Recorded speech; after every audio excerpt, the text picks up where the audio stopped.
Good afternoon.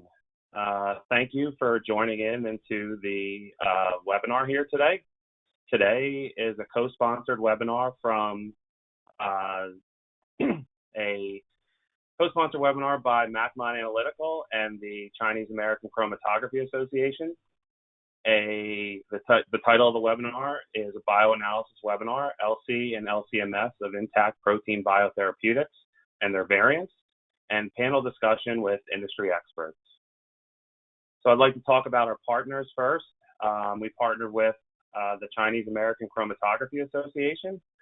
This has been an excellent partnership for MacMine Analytical and everyone that's taken part today. The Chinese American Chromatography Association has over 1,000 members in the U.S. and in native homeland China. They offer career development and networking opportunities. They sponsor awards for young scientists and students. They offer excellent webinars and symposia and conferences to build your education and foundation in chromatography. And they also communicate through a number of platforms like LinkedIn, WeChat, and their current website. We've been working with them now for a couple of years, and we found that they are just an excellent partner. The details you can see here of how to connect with them. And then I'd like to talk about MacMine Analytical. So who is MacMine Analytical? Well, we're a leading supplier of chromatography columns and consumables in the U.S. market. We've been around for 34 years as a chromatography solution provider. We represent a number of excellent and exemplary cutting-edge manufacturing partners in the HPLC, UHPLC, LCMS, chromatography columns and accessories, and also safety product lines. We have a number of capabilities. We offer our excellent manufacturing network to solve chromatography challenges. We make and take a consultative sales approach to partner with you to solve your difficult chromatography challenges. Our technical support staff is one of the best across the vendors, and they ensure that we match the right products with your analytical needs. And then when you do select us, we make sure that we can solve your problems. And then we also provide up-to-date, accurate technical catalogs, technical reports, webinars, and white papers from industry-leading scientists to keep you informed about new technologies and application development. And then we maintain excellent inventory to supply your products in an expedient manner. And that's just one of and many of the things that we can do for our customers. So why are we here today? Well, we're here today to have a joint panel discussion and industry talks on the topics of bioanalysis. The two speakers today are Dr. Liwan Kang. She's a senior scientist at Janssen Pharmaceutical Company, and then Dr. Barry Boyce. He's the vice president of R&D at Advanced Materials Technologies. First, Dr. Liwan Kang. Dr. Kang is a senior scientist at Janssen, as I said previously. She obtained her bachelor's in chemistry at the Zhongshan Sun Yat-sen University. Then she received her PhD in chemistry and chemical biology at Rutgers, the State University of New Jersey.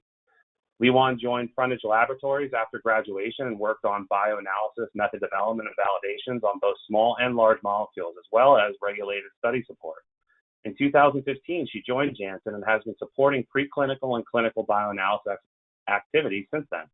In addition to regular bioanalytical support to various studies, Liwan's research interests include using advanced LCMS methodologies to support novel therapeutics such as peptide protein conjugates, Fc fusion proteins, oligonucleotides, as well as bioanalysis of small and large molecule biomarkers.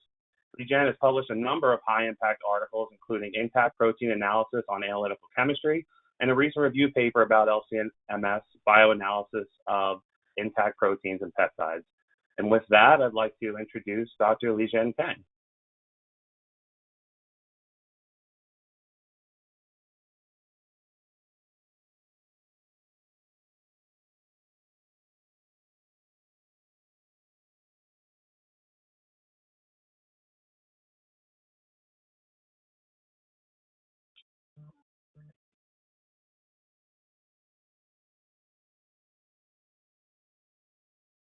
Also, remember that you can ask questions throughout this through your chat box. Thank you very much, Jill, for the introduction. So first, I would like to thank MacMode Analytical and Chinese American Chromatography Association for the invitation. It is my pleasure to present and share our knowledge on intact protein bioanalysis. Today, the title of my presentation is Current Chromatography Developments in Intact Protein Top-Down Therapeutic Bioanalysis by LC High-Resolution Mass Spec. So now, let's first overview the protein bioanalysis by LC-MS. There are three ways to do the protein bioanalysis by LC-MS. The most widely used approach is bottom-up approach. It digests the protein into the small surrogate peptides. The quantitation is done by analyzing the surrogate peptides by LC-MS.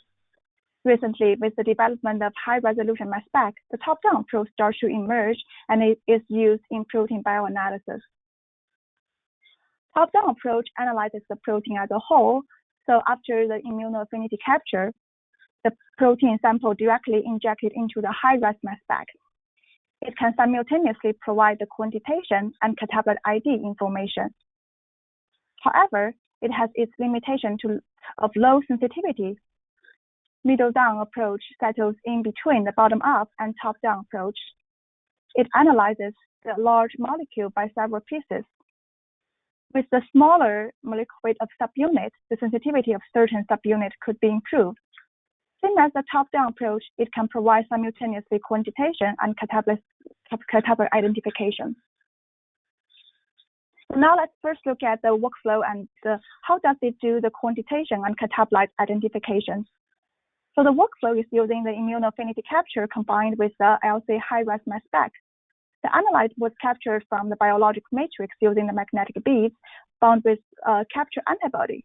So after the incubation and wash, the captured analyte was eluted from the beads, followed by the reverse LC high-resolution mass spec full scan analysis. So on your right is the total, on your top right is the total ion chromatogram.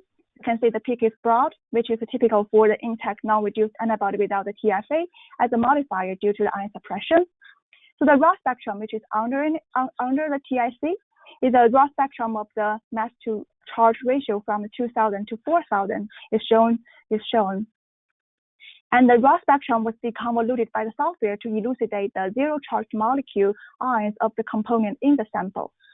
So you can see elucidated in D, you can see both the parent molecule as well as the catabolite. So to demonstrate how intact analysis is used to support the drug discovery, now let's look at one application of intact protein bioanalysis for antibody peptide conjugate. Let me show my.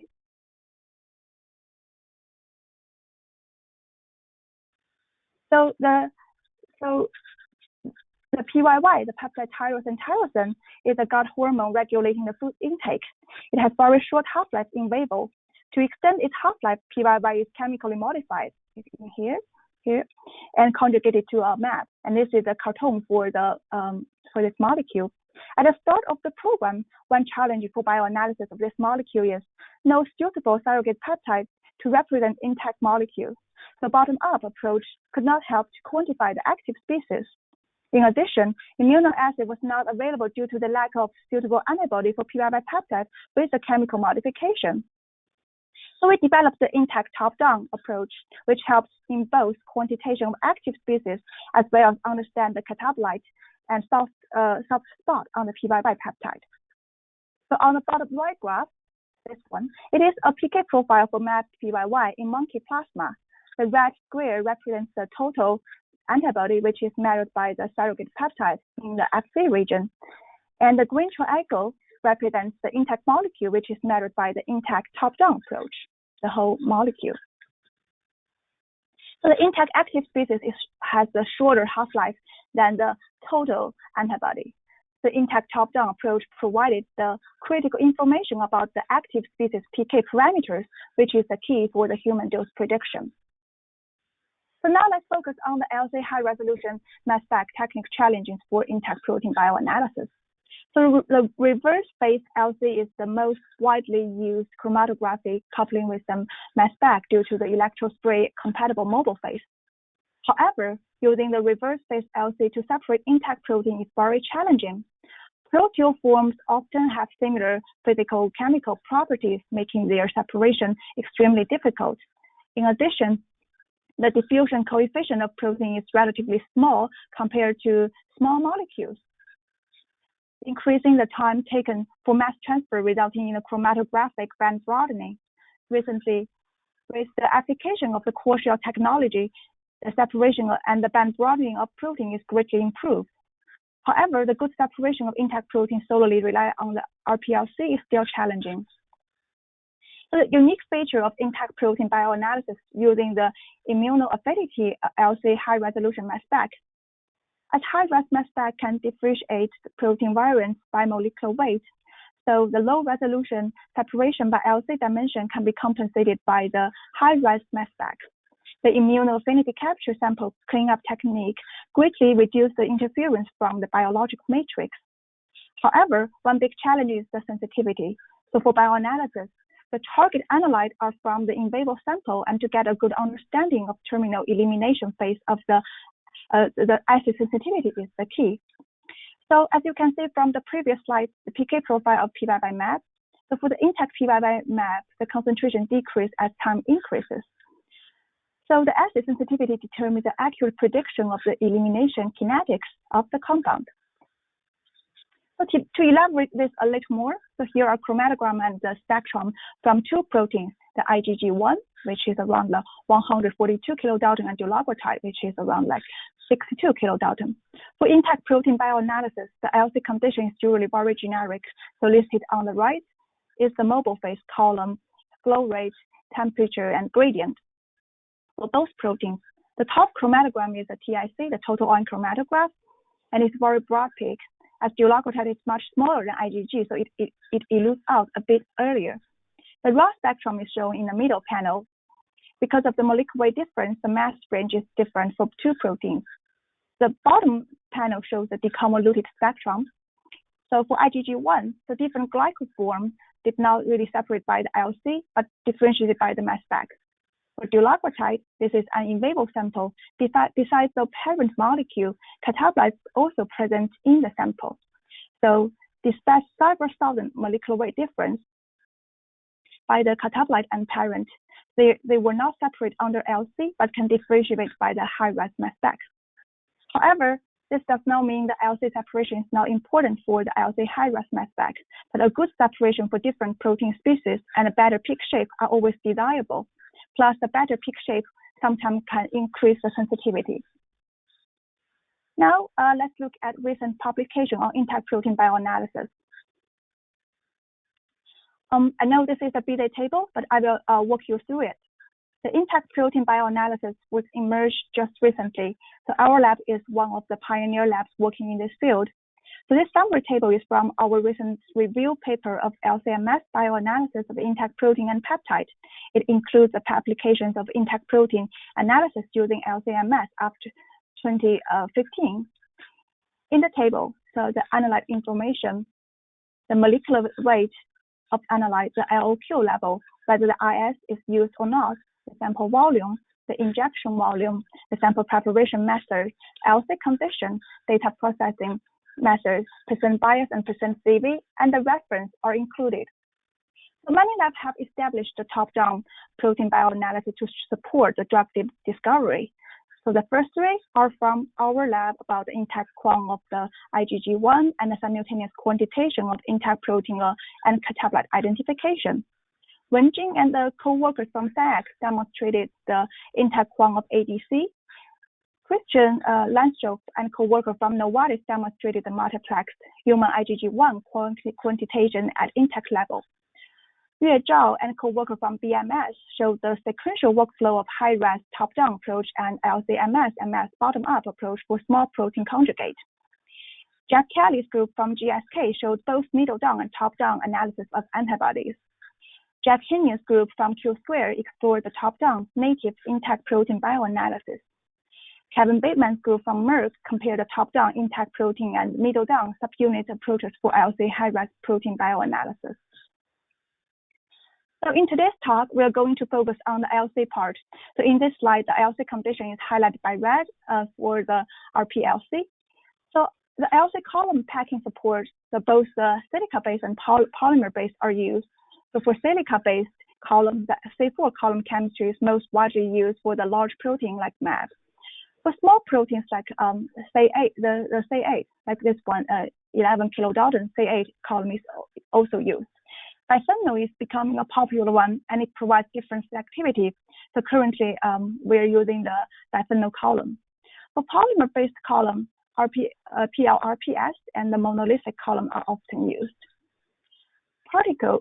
So for the pore size is critical for large molecule analysis. Usually the pore size of the column should be at least 3 times larger than the hydrodynamics radius of the protein of interest.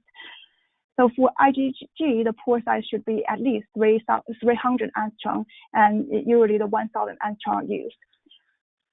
The particle size, so showing here, the 3.6 micrometer particle as well as up to micrometer particle size are used for protein bioanalysis. So I'd like to mention here is the core shell or superficial porous particles. So comparing to the fully porous particles, the core shell particle technology provides the striking increases in the peak capacity and resolution at lower back pressure, giving the chromatographer the ability to achieve ultra-high performance. But for proteins, it shortens the diffusion pathway of protein and minimizes the mass transfer, which greatly improves the resolution and reduces the band broadening. Based on our experience, the SPP can greatly reduce the band broadening. So for RPLC protein analysis, elevated temperature is commonly used for intact analysis to give better peak shape, improve selectivity, and higher column efficiency. It has been shown that the microflow LC can improve the sampling and ionization efficiency for the small molecule and peptide. Here, Jack Kelly's group has used the microflow LC-MS for intact protein analysis, but no comparison was done with regular flow LC-MS. We will show our exploration in the later part. So now let's look at the mobile phases. So as a quick glance here, despite the broad peak shape, majority of the publication use forage generics of 0.1% formic acid in water and 0.1% formic acid in acetonitrile. TFA is known to improve the peak shape and is widely used in LC-UV analysis of large protein. However, due to the severe ion suppression, background problem, and system persistence, it is not widely used in mass spec applications. So recently, the DFA is emerged as a better modifier than TFA. It has less ion suppression than TFA, but slightly more ion suppression than FA, formic acid. So for intact protein bioanalysis, where the challenging is the sensitivity, so formic acid is still the most used acid modifier. Supercharging reagents recently have gained interest in bottom-up proteomics research and peptide bioanalysis. It is found that the supercharging reagents, such as a DMSO, lead to the charge state coalesce, resulting in a simple charge state spectrum. In addition, the addition of the amine like TEA can shift the charge envelope and reduce the charge complexity of large protein, and sometimes it is critical to observe the protein spectrum. So let's first look at the DMSO's effect on charge envelope for intact protein. So this is from Yue Zhao and co-worker from BMS. So you can see here are the two raw spectrum for the under two different conditions. So with the addition of 5% DMSO lead to a charge state coalesce to the lower state. So on the left, the two spectrums. So without DMSO, you can see the signal for the charge state 5, 6, 7, and 8 are about the same intensity.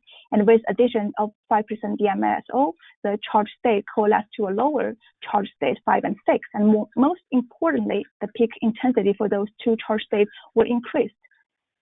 The chromatogram of the combined ions for charge 5 and 6 are shown in here. And you can see a distinct chromatographic peak at retention time of 4.3. And here is another example where the modifier can affect the spectrum. So there are a large dimer molecule we were working on. So without the post-column addition of TEA, so no signal was observed. However, With the post-column addition of PEA, the mass spectrum showed the presence of the charge envelope, and after the deconvolution, the dimer peak revealed. And it is known that the post-column addition of amine is known to reduce the charge complexity of large protein and the pegylated proteins. And here is the LC mobile phase conditions. Now let's look at the native and denatured condition. So under the reverse phase LC, protein is denatured, so which means the loss of 3D structure. Recently, in protein mass spec field, there is a trend to analyze the protein in native mode. So as native condition is the biological or more physiological relevant state. This article is the first one exploring the quantitation of native protein in biological matrix and comparing the results with the denatured RP-LC condition. So the LC condition for the native state is very different from the reverse phase. The 2D size exclusion chromatograph and the weak cation exchange are used.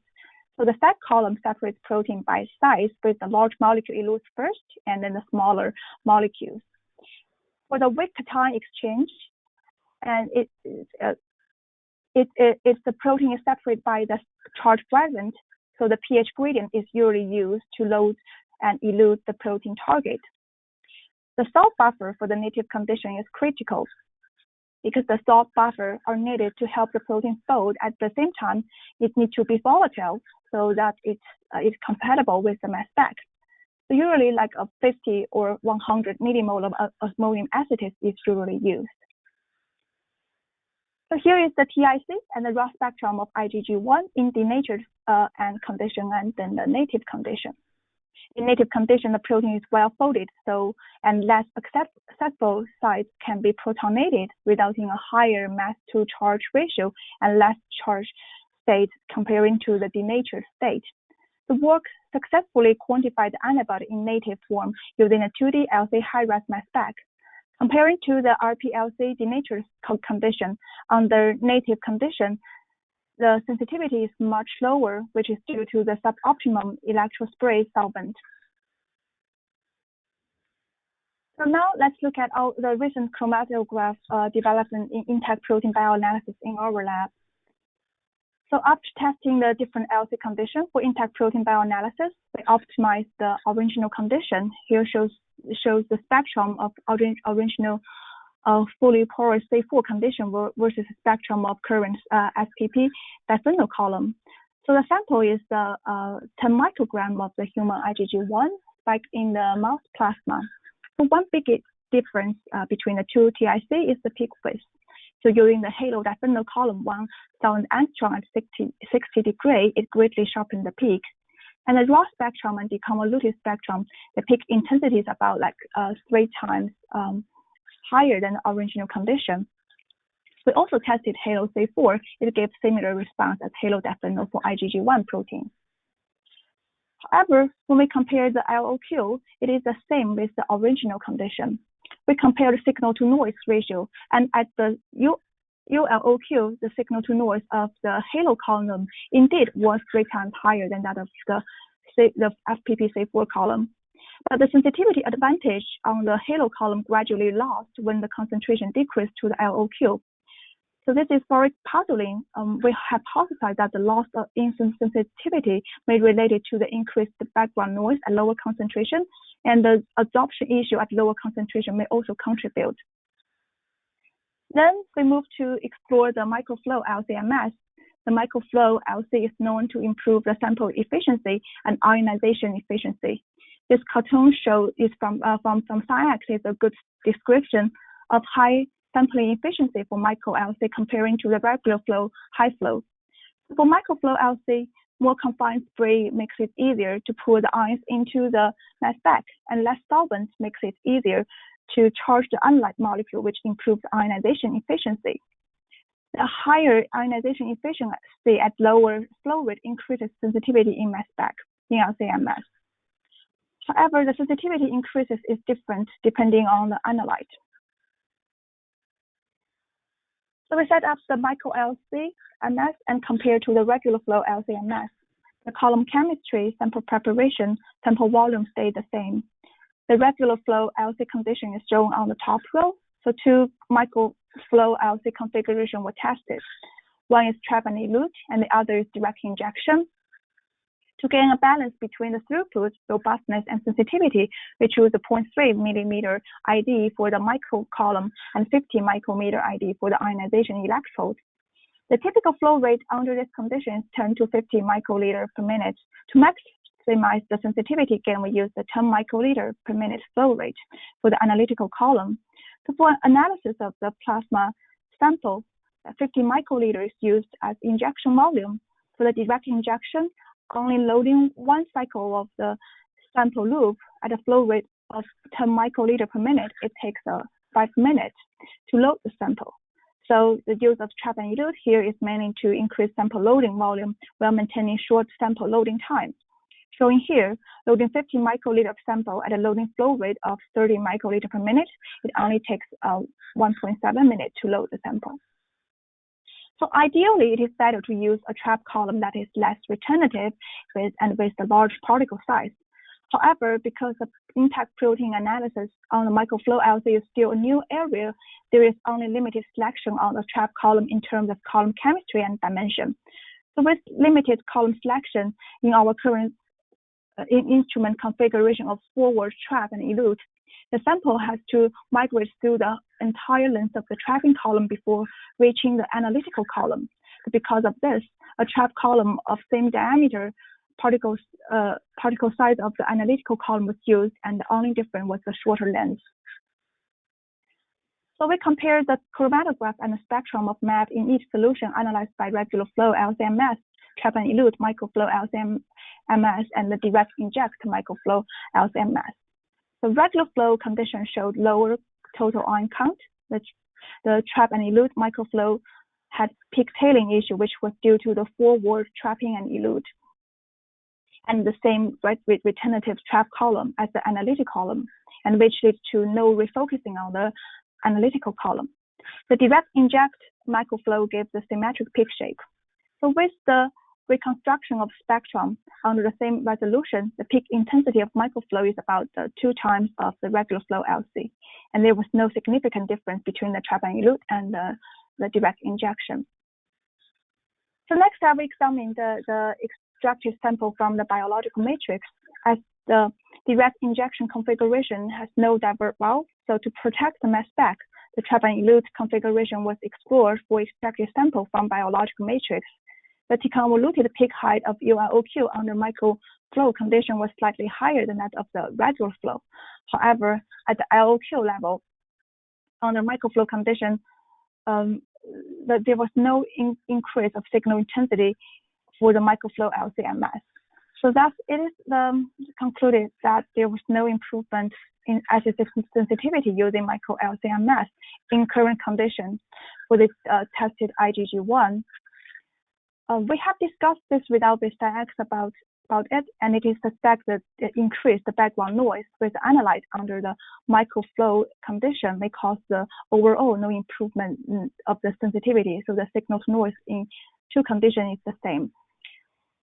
So for conclusion, the LC high-resolution mass spec intact protein bioanalysis, so it can provide important high-level structure and biotransformation information that neither a bottom-up surrogate peptide approach or ligand binding can typically generate.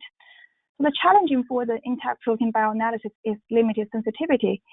Currently, sensitivity of top-down intact protein bioanalysis is still much less than the bottom-up approach. So there are continued effort on the microflow LC intact protein analysis with the development of more compatible trap column and even improved instrument configuration and even lower flow rate is worth the effort.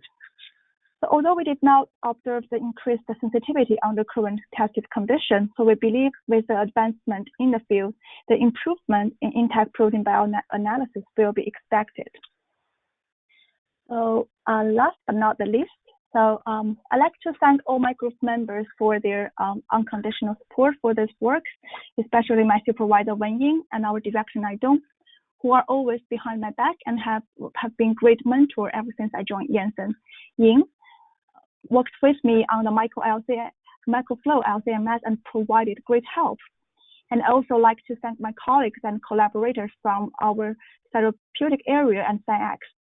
A lot of credits go to Stephanie Rosenberg from the Advanced Material Technology. She helped us made the trapping column for our intact analysis on micro-LC.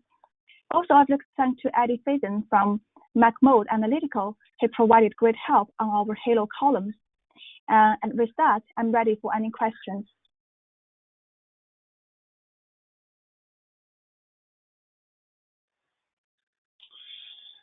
So remember that you can provide questions into the chat box, or I'm sorry, into the questions box on your screen. Li Zhen, the first question was, supercharging reagent is supposed to produce highly charged species. Why do the charged states shift to lower charges when supercharging reagent DMSO is used? Have you tried other supercharging reagents like nitrobenzyl alcohol? Yeah, this is a good question. So this is, although it is called supercharging, but this is more like a decharging, and it's like the charge coalesce to the lower charge state.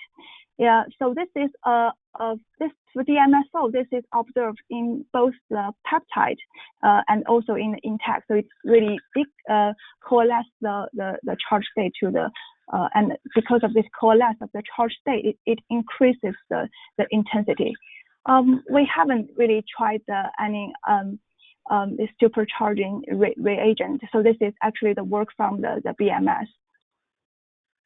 Okay, great. Here's another question. How did you calculate the peak area? Using the XIC of several charge states, or using peak intensity of the deconvoluted peak? So actually, we compared the XIC method as well as the deconvoluted method. So in our platform, the SciEx platform, so it is the same. And we have a publication by Dr. Xi Qiu, and then there is a detailed work there. Thank you. Another question is, in one of your assays, acetonitrile was used up to 90%. Is there any protein precipitation? And if there was, do you have any tricks to avoid protein precipitation from happening? So you mean the 90% acetonitrile in the mobile phase, or which one? In the mobile phase. I believe they're talking about the mobile phase, yes. Oh, okay. No, we didn't see any precipitation. Okay, great. Let's see. I have one more. Why did the trapping not give you any better sensitivity than the direct injection? You would think that with trapping you would get higher sensitivity. Any comments with that? So yeah, the trapping condition actually is not really optimized. So we're also thinking of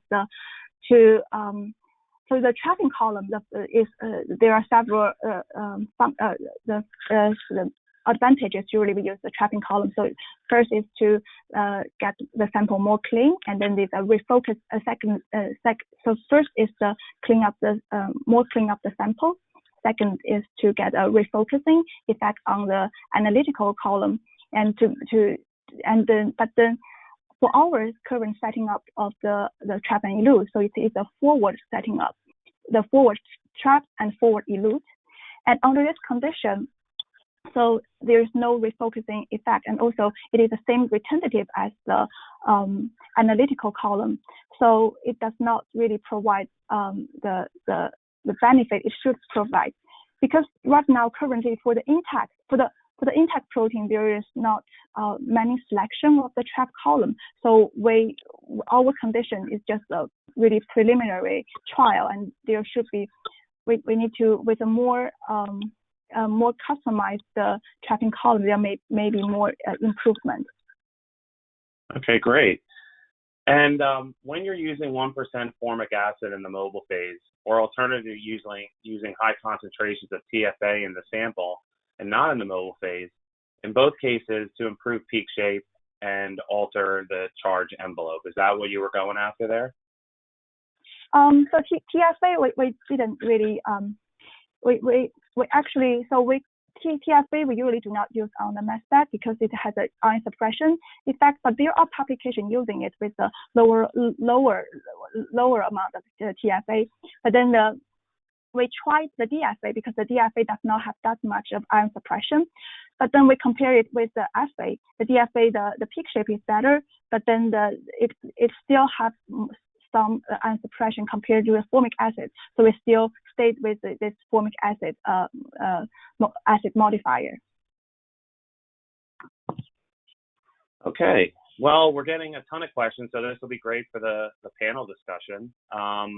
Thank you very much, Li Jian. That was an excellent presentation, and I look forward to having you on the panel discussion in a little bit.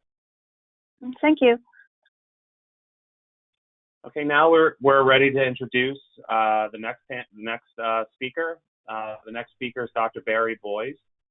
Dr. Boyes is the Vice President of R&D at Advanced Materials Technology in Wilmington, Delaware. Barry completed his bachelor's in biochemistry at the University of Alberta, and then his PhD in neuroscience at UBC Vancouver, British Columbia, under the supervision of Professor Edith G. McGeer. Barry worked at DuPont Central Research, then Rockland Technologies, the manufacturers of Zorbax columns, prior to developing a variety of products and technologies for biomolecule separations. HP acquired Rockland Technologies in 1997, which later became part of Agilent Technologies. At HP and Agilent, Barry served in a variety of roles in R&D and product development, becoming Senior R&D Manager for Separations, Consumables, and Services, then the Bioreagents business. In 2006, he became Vice President of R&D at the Edgewood, Maryland site of Smiths Detection, developing, commercializing field-ready biothreat detectors. In 2009, he returned to developing separation technologies at Advanced Materials Technology using the new superficially porous particle, SPP, pioneered by Dr. Jack Kirkland. Barry has published more than 75 peer-reviewed papers, reviews patents and applications, and was an adjunct professor of chemistry at University of Georgia, and continues collaborations on protein modification analysis, CNS disease investigations, and contributions to teaching proteomics and separation science at UGA. And with that, Barry, looking forward to your talk. Well, thank you, Jeff. Let me just activate my screen here.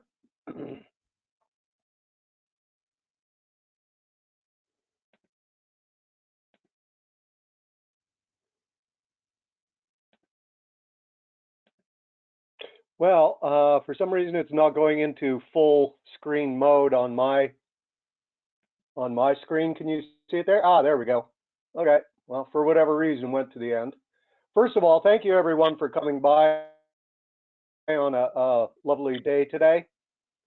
I'm assuming you can see the slides and that you can hear me well. Thanks, Jeff, for the invite today and for the opportunity to describe some of our work on protein separations by reverse phase. So this, hello? Sorry, was there a question, Jeff? Nope, okay. Moving along. So today will be largely methodological in the description and specific to a focus on superficially porous particle technology in reverse phase applications. There will be a significant discussion of conditions that you can manipulate in order to improve protein separations.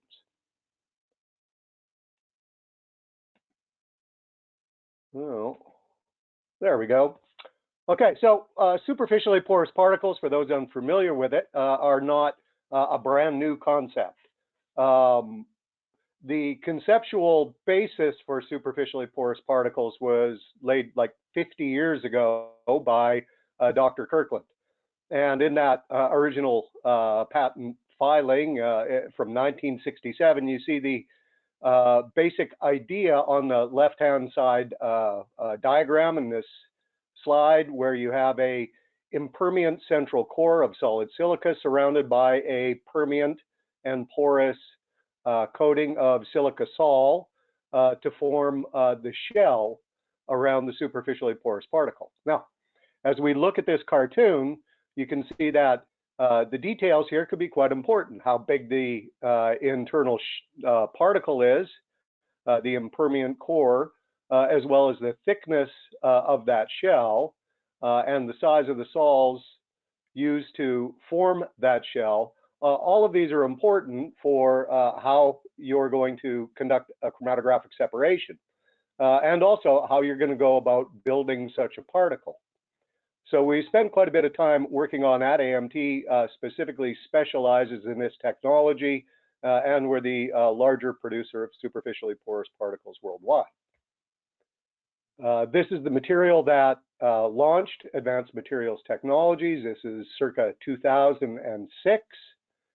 In this case, it's a 90 angstrom pore size particle shown as a cartoon on the left side. And you can see on the right side that the features of design were accomplished in the laboratory and have in fact been accomplished at large scale commercial production. We have an internal solid core of 1.7 micron, a particle size of 2.7 micron, and a half micron thick shell. In this case, with sols designed to give a 90 angstrom pore size material. Now, the reason why this has been so popular and took off successfully is that it does give you very high efficiency chromatography separations with a so-called flat C term. In other words, you can do high speed separations, but without the attendant back pressure that a very small particle would give you. That is high back pressures at high linear velocity, the need to very carefully deal with pressure, and as well be careful about column plugging because of the small fritz required for very small particles. None of these apply to a superficially porous particle, not to the same degree as they would with a sub 2 micron or even sub 1 micron particle. So that's worked out quite well for small molecules. The question really now becomes, what's the best thing to do in design for larger molecules, and specifically larger biomolecules? Well, the first thing is, and the previous speaker touched on this, which is you must have sufficiently large pores so that your molecule of interest can fit into the pore structure of the shell. So if you do not, you get restricted diffusion. This limits column efficiency, as well as I'll show you load capacity. But more specifically, you don't get good column performance, and you don't get high speed separations, all of which, of course, we want for chromatographic material. So you must get the particle morphology correct. That is, maximize the useful surface area per volume of material that you load into a column. And that really means the particle design. So you have to have the right size of those various geometric parameters. And of course, you must do this all with good surface chemistry that is friendly towards protein interactions. The first material that were brought to market was 400 angstrom pore size material. This had a large central core, a relatively thinner shell to reduce the diffusion distance, and a 3.4 micron total particle diameter. And you can see again on the right side panel that our intentional design of this was realized in silica, so to speak.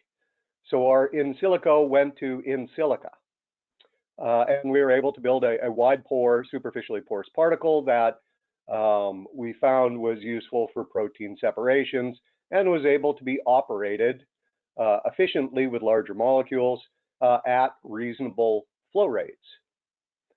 In this slide, we can see just a quick example of this with a heavy and light chain separation for an IgG by replace. And we do everything in the lab using both combined UV vis, so absorbance detectors, and mass spectrometers operated in series. So we could identify, yes, that is the light chain and its mass, and yes, that is the heavy chain, and the masses of the different glycosylated variants of the heavy chain at its end-linked site of modification. We also did this with a so-called antibody drug conjugate mimic, in this case, the one that's available from Sigma, and showed the degree of modifications for those sulfhydryl-directed ADC chemistry. Again, shown on the right side. That was on 400 angstrom, as was this application, in this case, an IDES digest that cleaves the IgG at a specific site near the hinge region with reducing agent shown on the top plus DTT to reduce all of the internal disulfide bridges, and you can get the various heavy and light chain fragments shown here on the top and on the bottom. Without reducing agent, the disulfides remain intact, and you get the so-called FAB'2 conjugate, heavy and light chain fragment, heavy chain fragment with light chains still attached to it, and the FC/2 is, of course, the now much smaller heavy chain fragments that are eluting earlier. Now, the way that we do this experiment, of course, is with online mass spectrometry.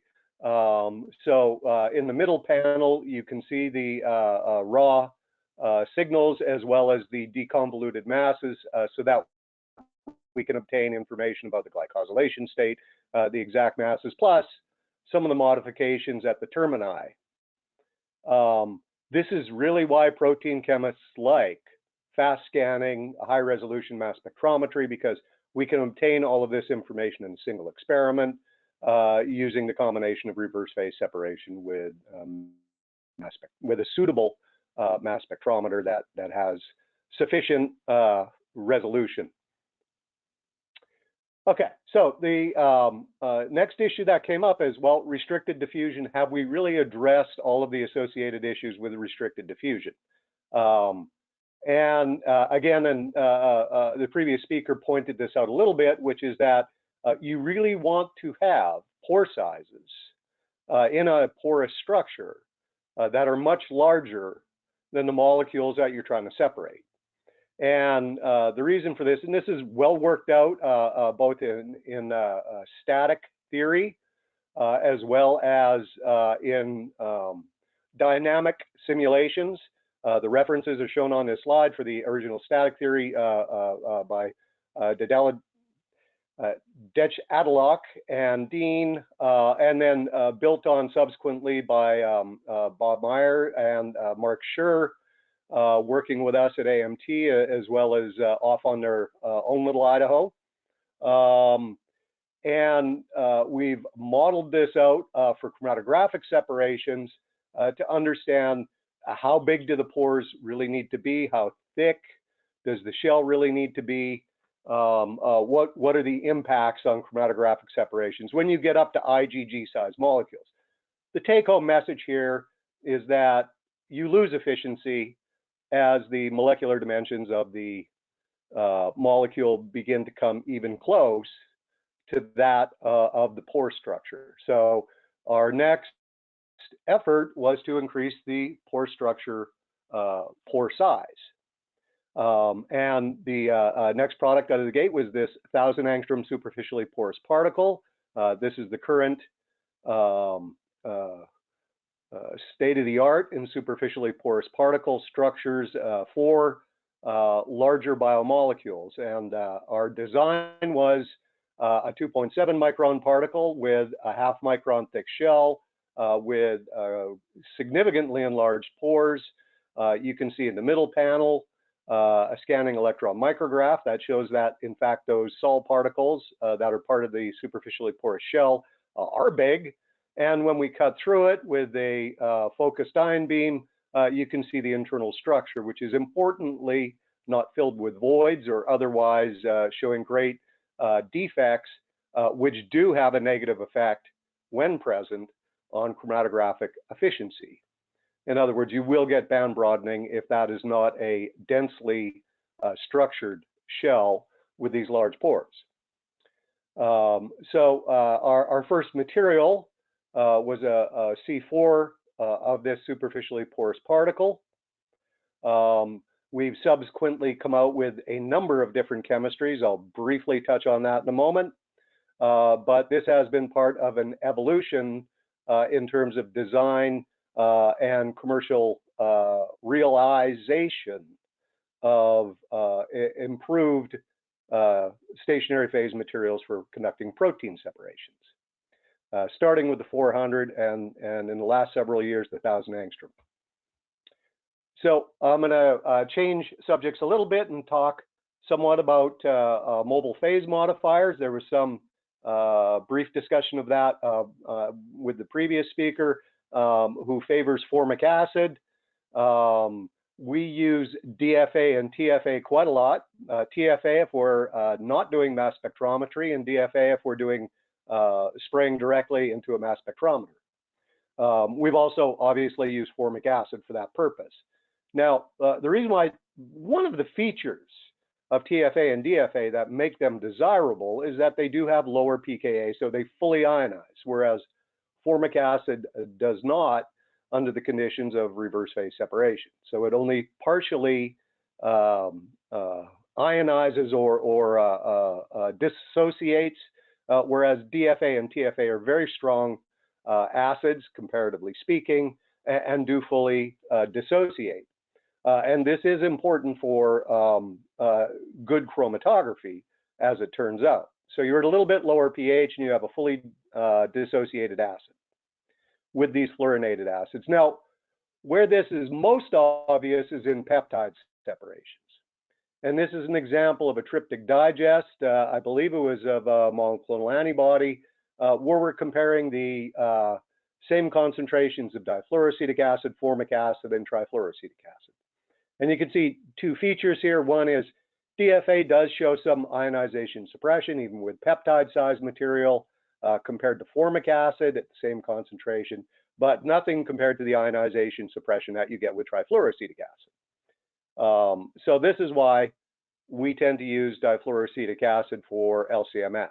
Now, do you see this quantitatively being the same relationship when you increase molecular weight? The answer to that is no. Formic acid will show much better ionization when you get up to an IgG than DFA or TFA. TFA still shows less ionization suppression than TFA, but not by nearly the same amount that you see when you're doing peptides. The other thing is that getting rid of TFA is a nuisance once it's in your LC system and once it's in your mass spectrometer. So I never put TFA onto my Orbitrap. Most of the data you'll see today is using either a Velos or a Q Exactive, but DFA is fine.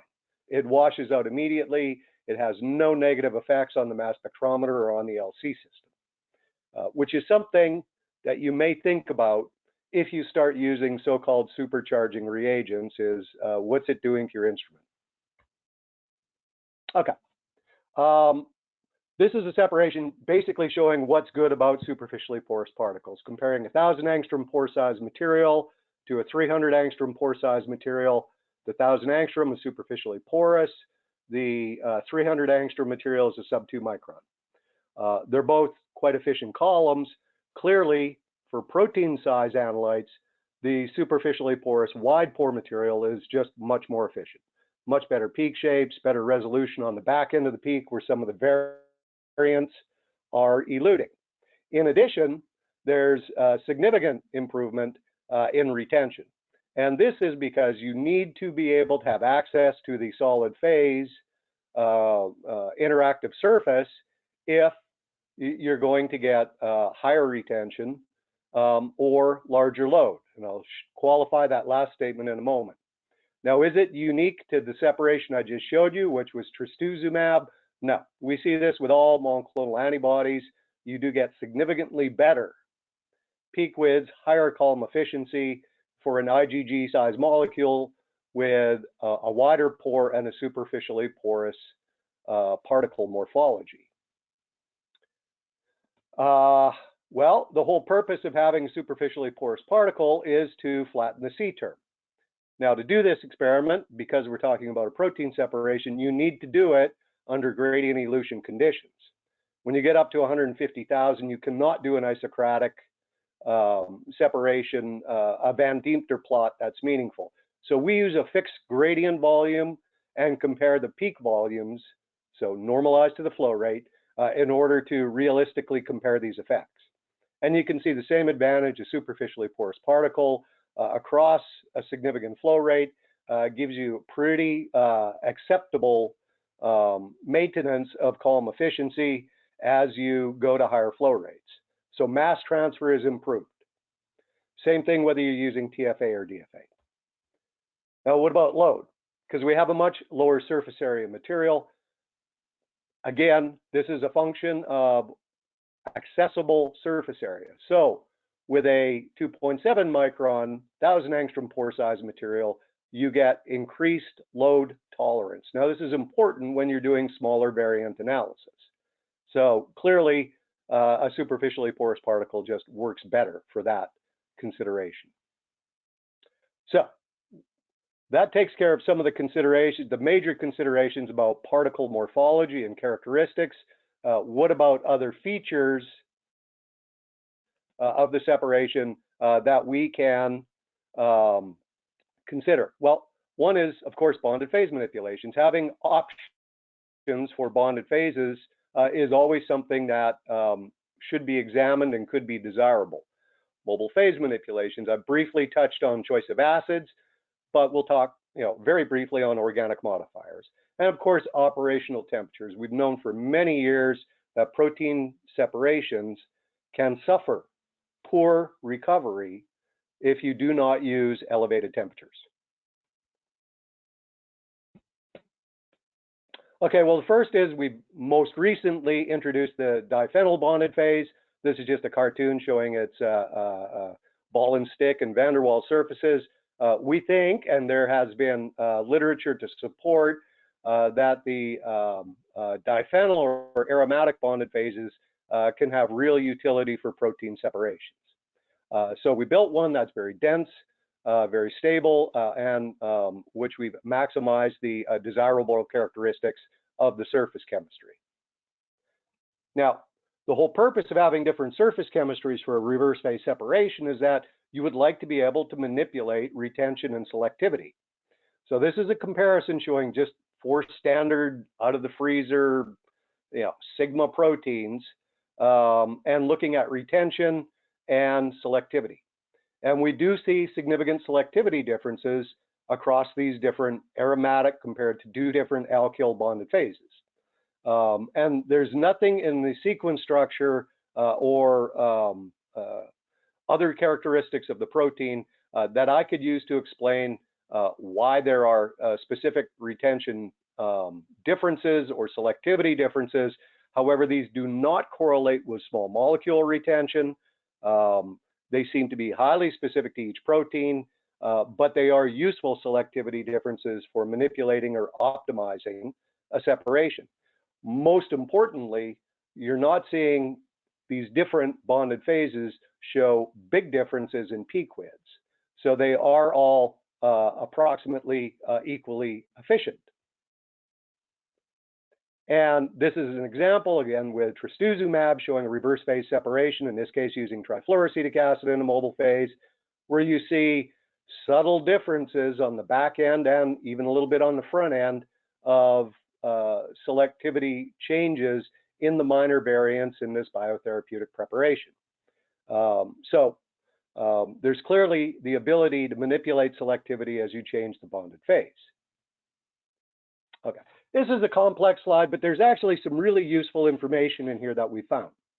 So the left side is us using acetonitrile as the organic modifier. The right side is us using a mixture of acetonitrile and propanol as the organic modifier. In both cases, using trifluoroacetic acid, standard conditions for gradient elution. Now, what we've done in this is compare recovery, that is how much of the protein we get off the column, with two different bonded phases at a variety of temperatures, okay, on the y-axis, on the x-axis, and we've looked at recovery for two different monoclonal antibodies comparing the C4 and the diphenyl. And what we see is that in acetonitrile as the mobile phase gradient modifier, there's a greater dependence on temperature of operation than it is when you use a mixture of acetonitrile and propanol. Okay, so that was the first take-home message, is that there is a reason why there's so many examples in the monoclonal antibody literature of using a mixed acetonitrile alcohol mobile phase for your gradient modifier. Okay, that's take-home message number one. The second is that the diphenyl, generally speaking, at lower temperatures will give you a higher recovery in either acetonitrile or the mixture than does the C4. They will both give you full recovery at sufficiently high temperature, but the diphenyl gives you higher recovery at more modest temperatures. We see the same thing with the C18, looks very similar to the C4. We see this with a variety of different antibodies, and the exact amount of alcohol acetonitrile mixture you use is not a critical parameter. So there needs to be somewhere between 10 and 20% of an alcohol in the mobile phase, strong gradient, or should I say strong solvent, in order to see this effect, but the exact percentages don't really seem to matter. We also see the same effects whether we're looking at IgG1s or IgG2s. Okay, using high temperature is useful. Are there conditions under which you should pay attention? And the answer is yes, as shown in this slide. So this is comparing a bunch of different bonded phases, looking at, in this case, the NISTMAB antibody separated under reverse phase conditions. And at first, I was quite excited because I saw this significantly early eluting peak that I thought, oh, that hasn't been described in the literature. I did something useful. Well, the problem is that peak with the asterisk is in fact a high temperature artifact. And if you go to lower temperatures of operation, you don't see it. Now, how do we prove this? Well, here's a separation. In this case, this is using the, I believe it's the diphenyl column. And when we do the separation at 60 degrees C, you see predominantly the main peak. When you put a delay on there, in other words, do the injection and just isochronically elute it, you see a little increase in that early eluting peak. You do the same experiment at 80 degrees C with this delay, and you see a significant rate of increase of accumulation of that early eluting peak. And you see it pretty much regardless of what mobile phase modifier you use. It's got to be low pH to catalyze that reaction. Well, what it is not too amazing. It is the formation of a sulfoxide. As proven by mass spectrometry, we can see it there. It's the addition of an oxygen at the sulfur. Okay, so this is something you need to be aware of when operating at elevated temperatures that will accumulate in a temperature and time dependent fashion. We can see this in other monoclonal antibodies as well, but not nearly to the extent that we see in NISTMAB. Okay, so we've got bonded phases we can manipulate. We've got different mobile phase conditions we can manipulate. And we've got temperature we can manipulate. How do we use these parameters systematically? Well, we have two different method development approaches that we use quite a bit in our lab. The one on the right is the column-based approach. I'm sorry, the one on the left is a column-based screening approach, and then down selection to conditions. The one on the right side is we pick a column, and then we look at the different conditions, and then select what's the best gradient and mobile phase conditions to optimize the separation. So you can see on the right hand or on the left-hand side, we're comparing three different variants of superficially porous particles, the C4, C18, and diphenyl. We pick the one that appears to look good. We do a high and low temperature scan. we adjust them so that they're in about the same retention window, and then we look at the value of the separation in terms of how many peaks are there and how well resolved are they. So we end up, in the case of this IgG2 on the on the left-hand panel with the C4 selected, and we modify the temperature and gradient conditions to optimize that separation.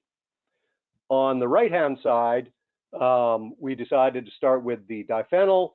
So we fixed the bonded phase, compared the temperatures, picked the optimal temperature that gave us the greatest complexity of chromatogram, and then optimized the mobile phase conditions and then gradient conditions to maximize the separation to see what we could get in terms of variance resolved. This is an example of that when it's optimized for an IgG2, which has significant disulfide bridge variance that interconvert. And under optimized conditions, you get a really nice separation of these interconverting disulfide bridge variants, as shown in this example. We see this a lot with monoclonal antibodies. With therapeutic monoclonal antibodies, is that there's quite a lot that's going on with the disulfide bridges and free thiol variants. And we've not only seen this, but so have others, some of whom we've collaborated with. And chromatographic resolution and high resolution mass spectrometry is insufficient to sort out all the details of what's going on. So there has been developed an accessory chemistry using maleimide trapping of the free thiols on IgGs in order to supply a mass label that also shifts retention. Okay, so depending upon which maleimide you use to trap the thiol, you can get both a chromatographic shift as well as a mass shift. And this is exemplified in the bottom panel that's been pulled out of a paper that we did with Bingxuan Wei, Taylor Zhang, showing that you could get very fast separations and useful separations of IgG2 subtype variants, and that you could map them out and get useful information. And I'll refer you to these publications references on this slide for those of you who may be interested. We've also done this with an IgG1, looking at very specific lower level variants of thiols within a therapeutic monoclonal antibody, and have mapped this out using these mass shifting reagents, which are also retention shifting reagents. So we get the resolution supplied by both high resolution mass spectrometry as well as the resolution supplied by high resolution chromatographic separation. And this is important because when you do deconvolute the raw mass spectra, you get much better accuracy of what's going on when you chromatographically resolve overlapping mass spectra. Okay, let me summarize. So improving separations of proteins and their variants is both a particle thing. We think superficially porous particles are the way to go, but also the chemistry. In other words, how are you doing the separation? The surface, the mobile phases are all important considerations. There are some new tools that aid this. The superficially porous particle with its different bonded phase variants is useful for these large proteins. And we're continuing to develop new materials to hopefully keep pushing this forward. What we are finding is that when we apply them to monoclonal antibodies, we are seeing subtle structure variations in these well-characterized biopharmaceuticals that make for a lot of work to figure out what exactly is going on. The chromatography is telling us something, and sometimes we have to work hard to find out what it is. And with that, I'd like to thank you for your attention. Thank my partners in crime at Advanced Materials Technologies, Joe Gleich at Momenta, Ron Orlando and Marla at the University of Georgia, various people at biopharmaceutical houses, including Bing-Shuang Wei, Taylor Zhang, and Hongbin Liu, who two of the three of them have now left Genentech and are elsewhere. And as well, I'd like to thank the NIH for their support of some of this work, although the findings are entirely my opinion, not those of the National Institutes of Health. And most of all, I'd like to thank you for your attention. And I'll turn it back over to you, Jeff. I'd be happy to answer any questions.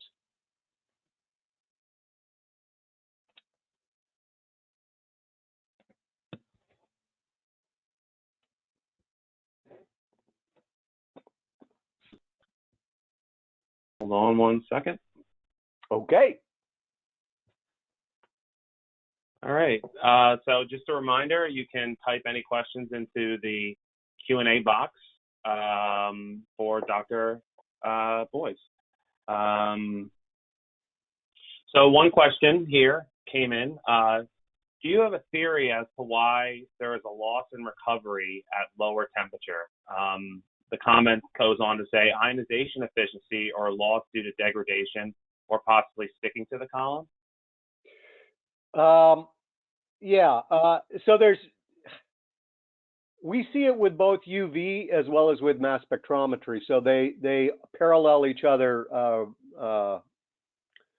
pretty effectively. So we know that it is loss on the column, not loss of signal on the mass spectrometer.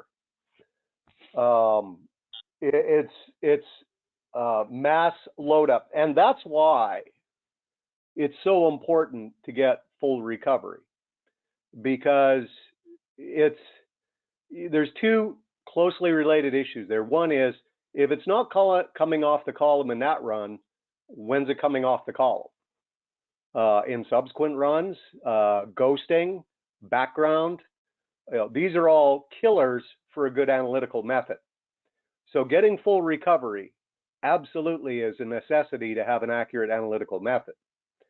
The second issue is differential recovery of, for example, the subject protein, like an intact IgG that was used biotherapeutically, versus its variants as they are modified or otherwise metabolized in vitro. I'm sorry, in vivo. Those modifications may or may not have the same recovery as the compound that you're using therapeutically. In addition to their different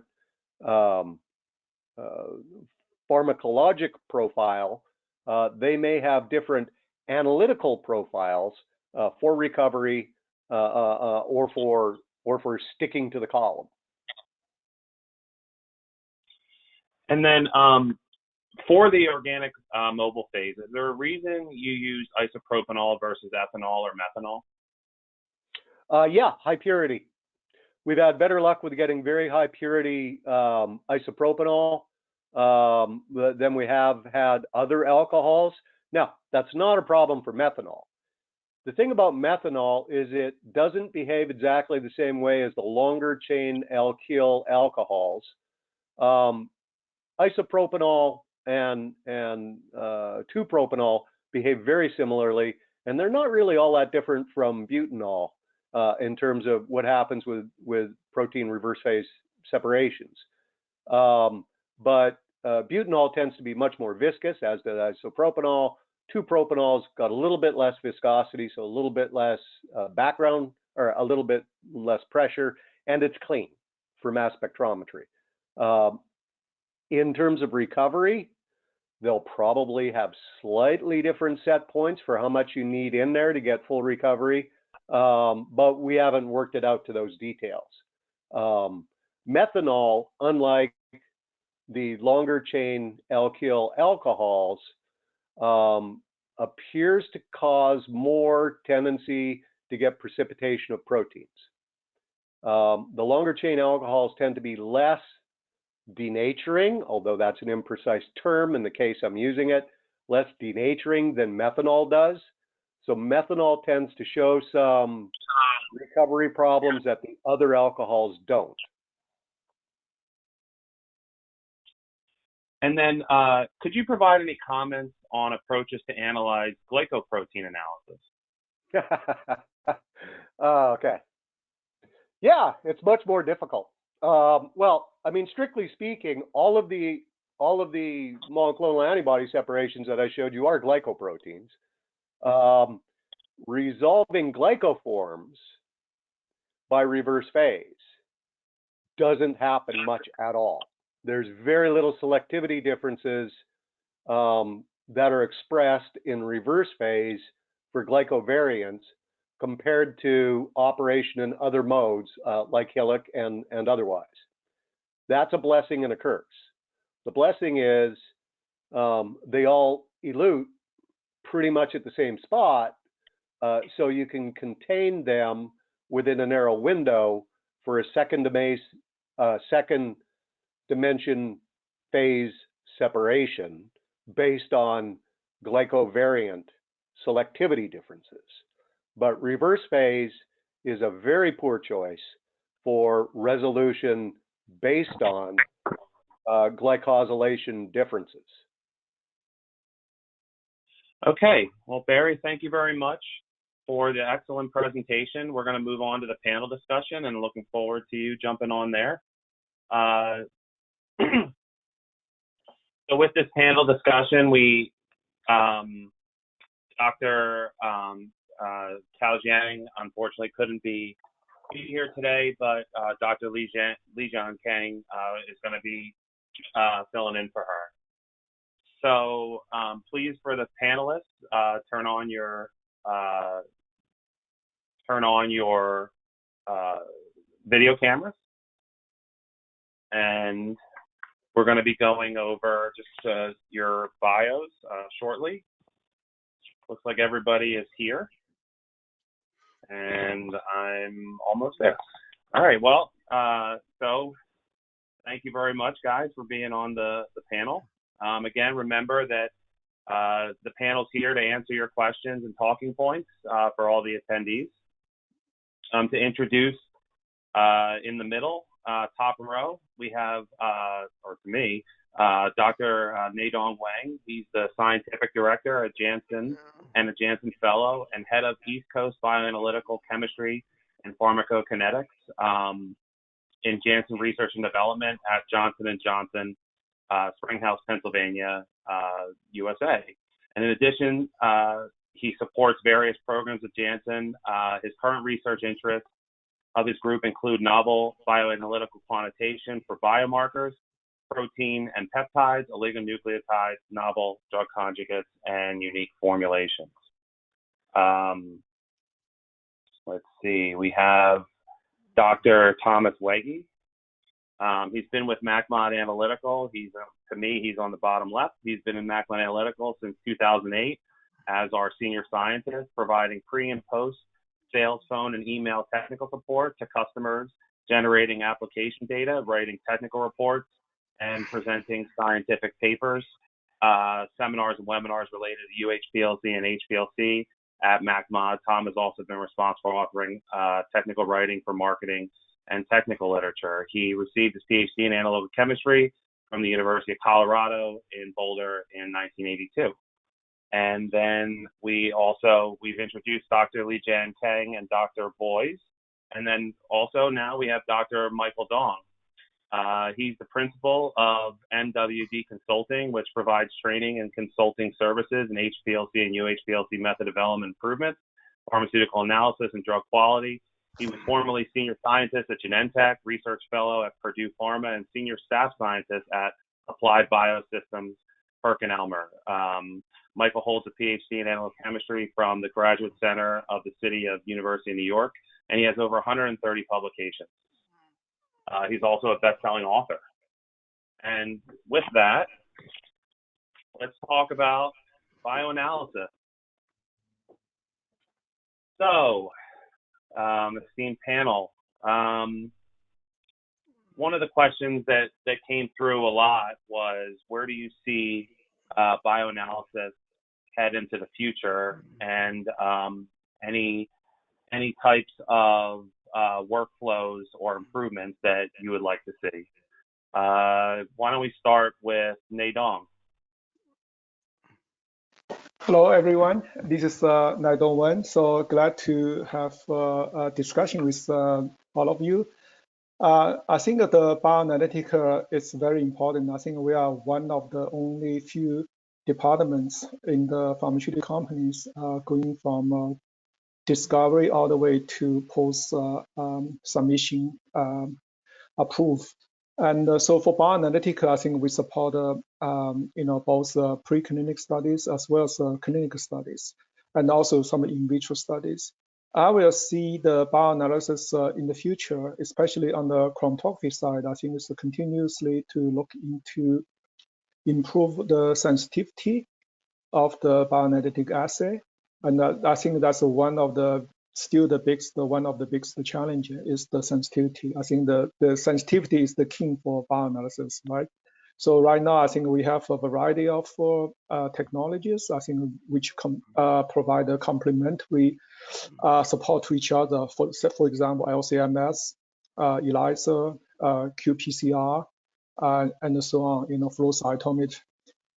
And I think that you can see in the future, I think the bioanalytical scientists will learn all these technologies and cross train and try to improve the sensitivity further. From the LC point of view, I think the column will definitely go to smaller column, and the particle size maybe, I think definitely I think the presentations today actually show the halo column, and also basically is the superfluous column. I think those are I think will play even more important role in the future for reduce the runtime as well as to improve the picture and improve the sensitivity. Well, Barry, since this is your backyard, any comments where you'd like to see bioanalysis move into the future? Well, it's hardly my backyard because I don't get to actually take a project through from initiation to completion all the time like Li Juan and Naidong do. But I think that, and I'm gonna wax poetic like an old guy does. In the late 90s, as biotherapeutics were beginning to emerge at Genentech, this was exactly the question that was being asked, which is, how do we handle these extraordinarily difficult challenges for looking at pharmacodynamics, looking at metabolism, looking at patient samples or even model samples for large proteins. And what became obvious at that point is exactly what the discussion was centered on from the first speaker today, which is that you have to use a method that is highly selective and relevant for concentrating the sample and simplifying the sample before you do LC-MS. And both pieces are absolutely crucial, both LC and MS. But the front part of that, using immunoaffinity or using an affinity selector, is absolutely crucial. Without that, the relative abundance of the target analytes is sufficiently low that it essentially becomes an impractical analytical challenge. So I think that the first discussant today detailed nicely why that's a powerful approach, and why that's a highly relevant approach, and what some of the challenges are. Linearity is a concern. Contamination or coelution and ionization effects, these are all concerns that need to be worked through, and we have a tendency to sort of take them for granted, but when you're in the lab looking at the samples and looking at the raw data, you certainly don't take them for granted long at all. This is a tough analytical problem when you look at intact or even at fragmented portions of a therapeutic protein. So I think that we will continue to see significant developments on the front end and the back end of the analytical workflow. Any of the other speakers have any comments or panelists? Michael? Yes. Okay. Hi, this is Michael Dong. I'm really optimistic about the job market for separation scientists and analytical chemists, particularly after the COVID-19 over. There's going to be an explosion of job opportunity for people, particularly with strong experience in pharmaceutical industry, and particularly important for people with bio molecule experience on that. Now, one of the newest trend in therapies for human, obviously in the last 20 years, monoclonal antibodies, and now it has really become a mainstay of therapeutics, with monoclonal antibody, significantly being the preferred for targeted therapy for immunotherapy and also for and also for cancer therapy. So it's no longer a new thing, but within the last few years, you can see an explosion of new modality. I think that's going to be the most exciting. Going to have new challenges for separation, for mass spec, for HPLC. Particularly, I want to point out, the latest advances in gene therapy are totally exciting. It's actually seem to work really well, and so there's going to be characterization, quality assessment for those cell-based therapy, gene therapies, CAR-T, CRISPR.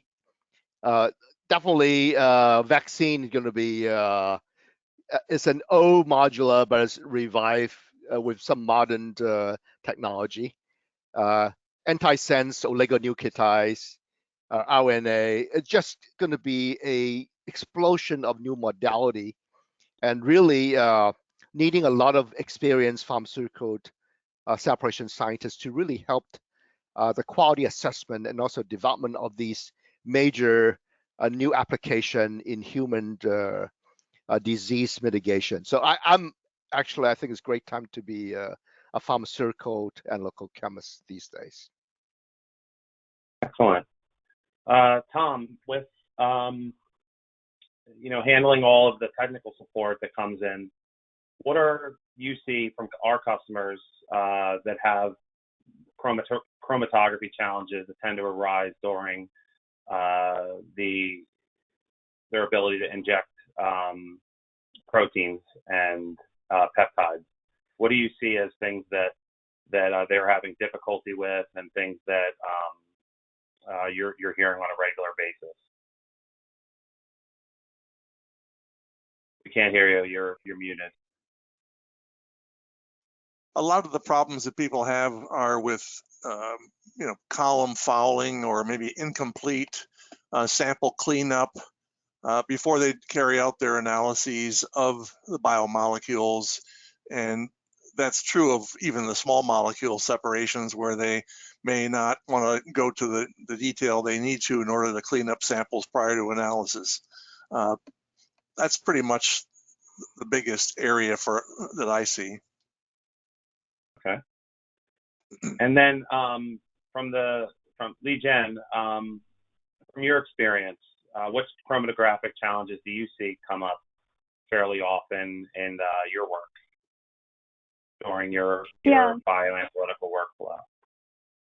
Yeah. So for the separation, so in my talk, I give some examples. That's the LC separation. So although we have for the LC high resolution mass spec, although we have a high resolution mass spec at the end, but also Dr. Boyer's the talk, there are some of the species that cannot really be differentiated by the mass spec, like the scrambling of the disulfide bond. So that's we need the really strong the LC separation in the front end.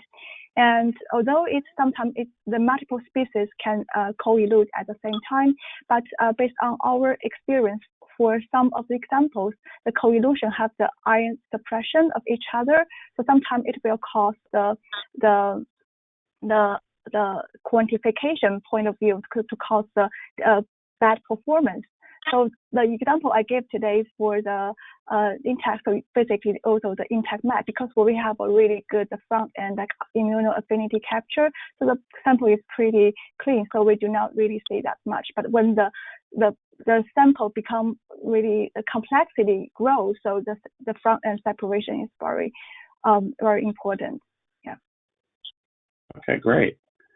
Yeah, Jeff, just to comment on that. Sure. I unfortunately did not put in the slide deck because I had too many slides already. An example showing the raw data, the raw mass spectral signals for variants versus intact. So small things like unbridged disulfides, okay, which are 2 mass unit difference in 150,000 mass unit protein.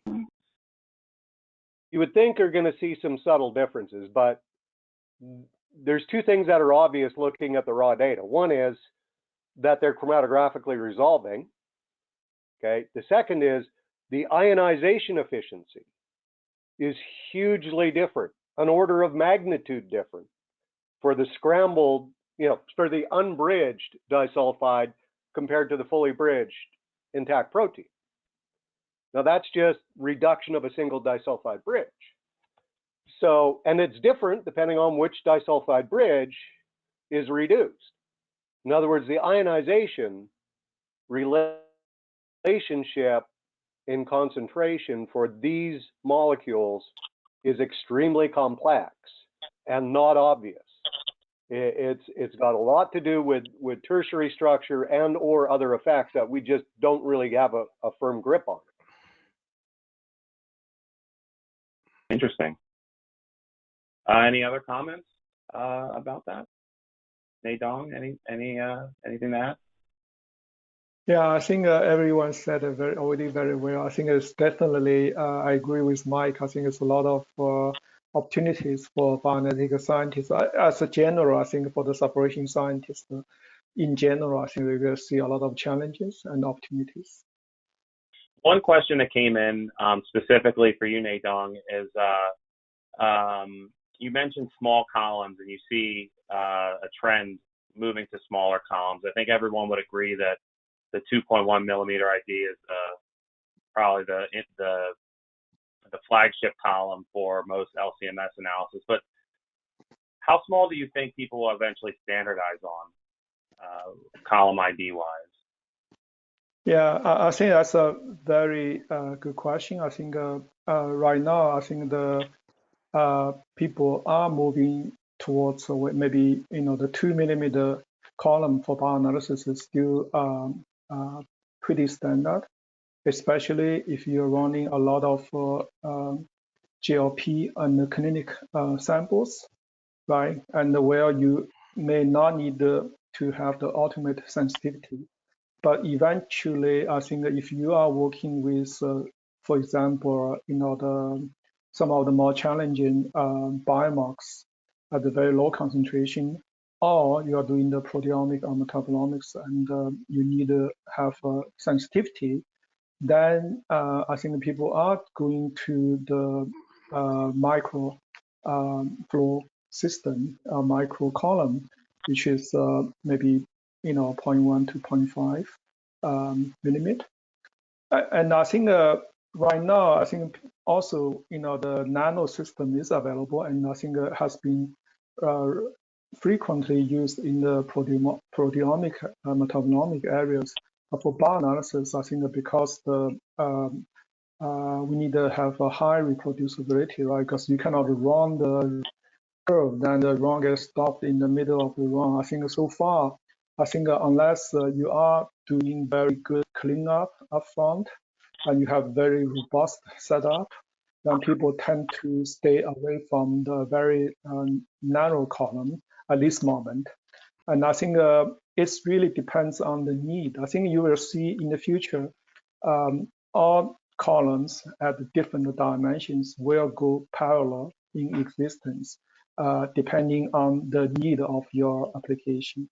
Somehow, obviously, if you go too narrow, your runtime will be long, which may not be very beneficial for the large number sample analysis. So you have to balance your sensitivity versus the throughput. The reason people go into narrow column is because it does give better sensitivity. And a lot of issues we are seeing today with matrix effect ion suppression will be reduced or eliminated with nano system.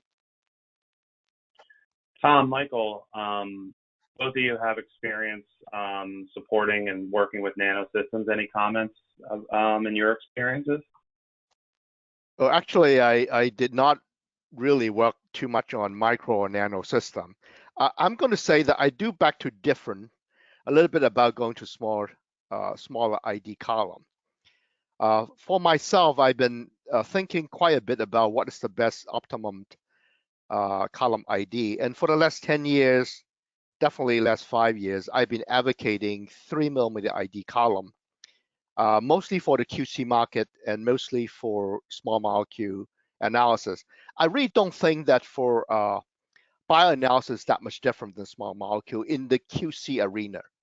And still, I mean, it's nice to talk about proteomic LCM aspect. The majority of the user are still really on the development side and QC side. I mean, obviously 3mm have a lot of advantage in terms of being a UHPLC and also HPLC compatible.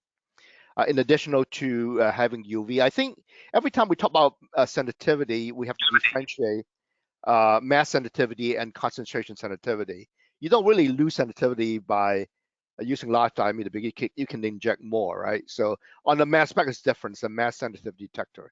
So I would say, if I have to choose a column size, 3mm for QC application, either small molecule and large molecule, probably is my choice for most folks. Obviously, for the research type, things are different. I mean, it's easy to talk about micro and nano LC. You really, unless you need that sensitivity, you're working on proteomics of a fruit fly, you don't really want to go there because it's tough to see a leak and things like that. So there's pros and cons for practicality and a degree of difficulties. I think what people forget a lot of times is that, once you go below a 2.1mm ID column, if you were to compare the efficiency or the absolute performance in terms of resolving power, if you went from a 150mm long 2.1mm ID column to a 1mm to a 0.5 to a 0.3 to a 75 micron, whatever, that the maximum capable plates that you can achieve goes down markedly as you decrease the diameter of those, not including the impact of extra column dispersion that you have on that depending upon the instrument. For example, a 1mm ID column really would perform best on a capillary LC or UHPLC with the appropriate smaller amount of extra column dispersion. And similarly true for a nano LC for a 75, a 100, or a 200 micron ID. You can't get the same performance out of in terms of plate count when you scale down the diameter, although it does bring up your signal and the potential for detecting more, but with a smaller sample. That's the whole advantage of moving to the lower diameter. Go ahead, Barry. Well, so we've done quite a lot of work on this, and it was going to be presented at the HPLC conference, but that's not going to happen now.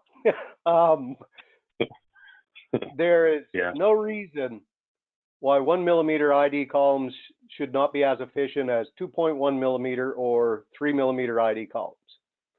And we can demonstrate that formally now. Yes, we can load 1mm ID columns that show the same reduced plate heights as 2.1mm ID columns or 3mm ID columns or even 4.6mm ID columns. Is it harder work? Sure. In terms of making them? Yeah, a little bit. That has not been achieved by everybody for capillary columns. And it has certainly not been achieved as you get down to very small capillaries like 75 microns. We manufacture and sell all of those column formats. We have seen a significant increase in people requesting 1mm ID. And I think the reason for this is it is a much smaller jump from 2.1 to 1 than it is from 2.1 to 0.2 or 0.1. It's an order of magnitude more troubleshooting to maintain an analytical system when you get to capillary or so-called nano flow than a normal LC. But there are people who are making the jump to 1 millimeter, and we're there to support them. The column efficiency is quite good. The extra column effects are significant, but when they're handled correctly, the reduced plate heights are not distinguishable. That's excellent to hear that you're able to, move it. Maybe that's the way it's going to go, one step at a time from 2.1 to 1, and then once you and others are able to manage that, then maybe they can advance beyond that. But then you have to have the equipment that'll allow it. No, I disagree with Barry. Okay, I maybe AMT can do it, but most of the vendor would have significant trouble packing 2.1 because of edge effect. When the particle getting near the edge, you have all type of problem in there. AMT might have some specific tricks that they were able to do that. I mean, this is besides extra column band broadening. I mean, how many people have capillary LC that using a syringe pump? And how many people have a I class UHPLC that have really low flow size? So I think if you don't really need that mass sensitivity, it's definitely easier, definitely for QC friendly system. Larger, the 3 is probably, 4.6 is clearly too big for modern HPLC. Yeah.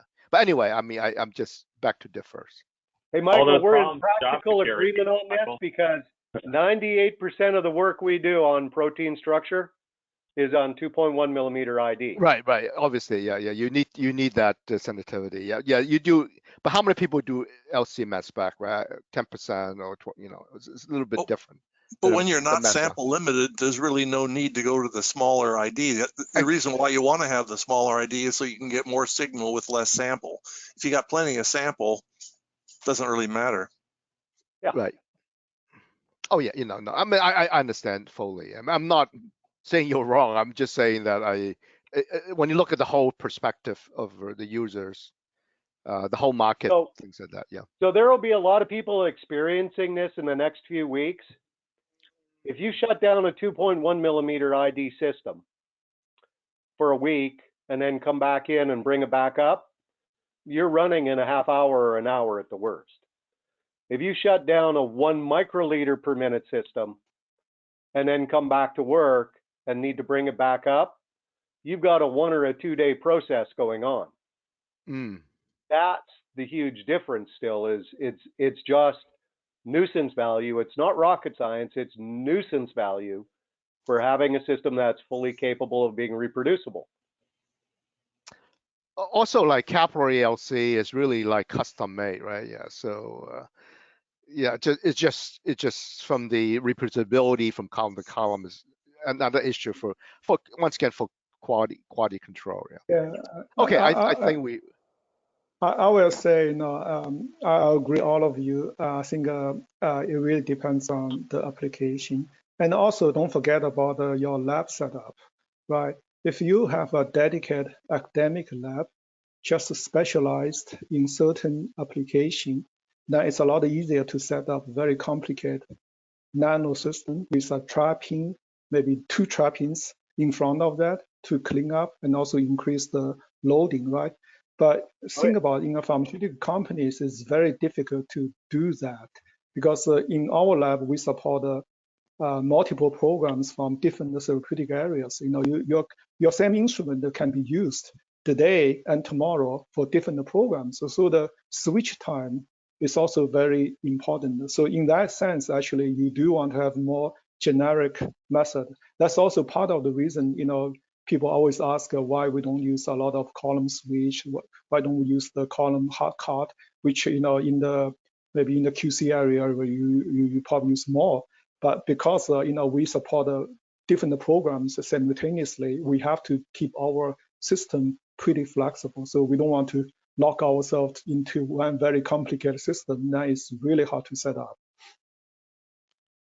But I would say in the future, I think all this will go on. The 3 millimeter, 2 millimeter, 1.5, you will see even narrow column will still come on. But I think all this will go parallel depending on the application. But fundamentally, I think the chromatography, think about it, chromatography is really old technology, right? Because it has been, the chemistry has not been changing over almost 100 years, So I will think, maybe in the next in various maybe research, they will find out actually completely new technology, getting rid of the silica. It will be artificially intelligent material that will make the separation much more reproducible, much efficient, much high peak capacity. Not in my lifetime. Hard to say. I would be much more happy to have artificially intelligent coworkers than artificially intelligent instruments. We should get into that. How about naturally intelligent coworkers? Haven't found any yet. Okay, very good. Good discussion.